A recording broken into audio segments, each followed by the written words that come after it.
né? Mas, enfim, eu acho que a nossa crise ela é muito mais profunda do que a gente pode assim, avaliar. Eu disse, uma entrevista que eu dei, até suscitou algumas críticas, eu disse que o país está à deriva. E alguém interpretou que eu estaria fazendo uma crítica ao atual governo. Não, nós estamos à deriva já há muito tempo. O Brasil foi o país que mais cresceu da década de 30 à década de 80. Né? Vamos lá, período Vargas, Juscelino, os governos militares. E cometemos o erro, a sociedade brasileira cometeu o erro, de permitir que a linha de confrontação da Guerra Fria dividisse a nossa sociedade. E aí nós perdemos o sentido de projeto nacional, perdemos a ideologia de desenvolvimento, senador, e estamos... É um país que está sem rumo. Circunstância perigosa para um país da estatura do Brasil. Porque se fôssemos um país pequeno, poderíamos nos agregar a um projeto de desenvolvimento de um outro país, como ocorre com muitos. Mas o Brasil não pode fazer isso. O Brasil não tem outra alternativa a não ser potência. Quando eu falo potência, eu não estou dando uma conotação negativa de imperialismo, expansionismo, não. É um país que tem que ter uma densidade muito grande. E eu acho que a crise é profunda, porque nós estamos, inclusive, eu tenho muito medo disso, perdendo um pouco da identidade nossa, né? da nossa autoestima, ela está se estiolando. Bem-vinda, senadora. Tudo bom? Seja bem-vindo, Vanessa, amiga amazônica.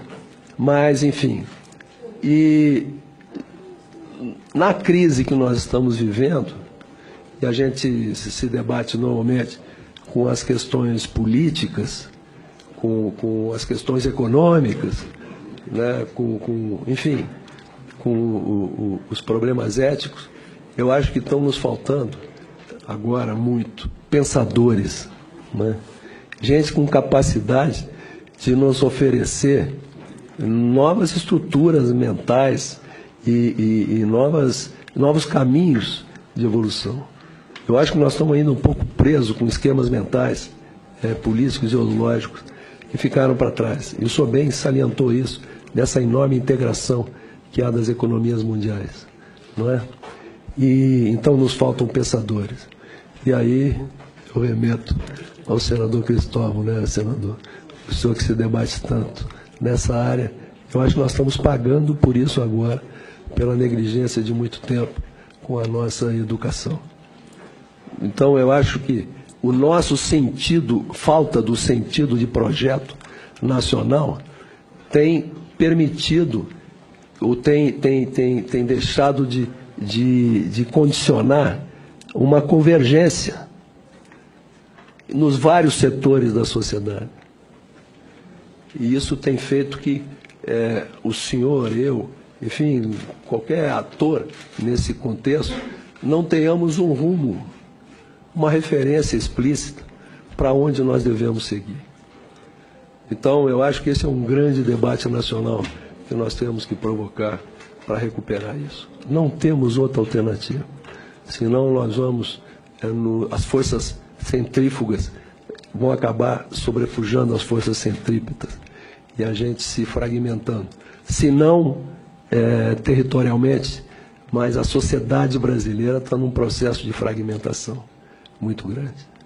Então, essa é o pano de fundo, eu vou dizer assim, né? E inclusive, se vê, senador Collor, a preocupação, né, dos internautas, a maioria deles com relação às fronteiras.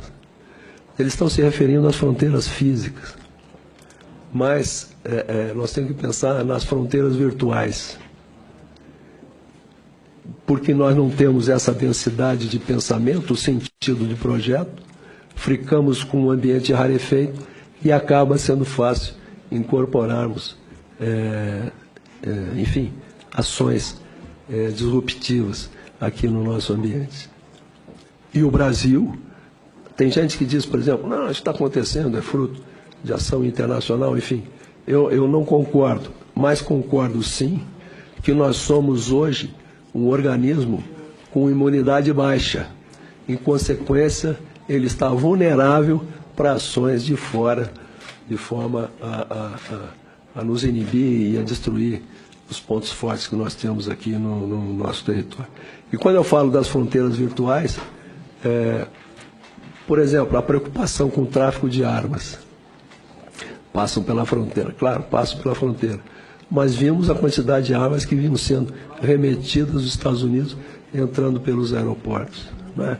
Eu vimos nossos déficits de soberania, como eu apontei, a questão da limitação do alcance de míssil. Eu vejo a nossa passividade com que a gente se submete em injunções vindas de fora, no sentido de neutralizar áreas que abrigam enormes recursos naturais, como no Acre, lá do senador Jorge, e nós temos a Amazônia já com 40% de terras indígenas e unidades de conservação, sem que tenha havido um debate, e elas são necessárias. Eu sou um preservacionista, mas sem que tenha havido um debate da natureza, e nós acabamos permitindo que acontecesse quase uma crise humanitária na Raposa Serra do Sol, por exemplo. Aquilo é terrível. Então, além das fronteiras físicas, nós temos que cuidar das fronteiras virtuais, e para isso nós temos que ter um projeto e essa densidade de pensamento. A sua pergunta é muito profunda, eu fiz uma abordagem aqui superficial em função do tempo, mas eu gostaria até de voltar a conversar com o senhor sobre isso.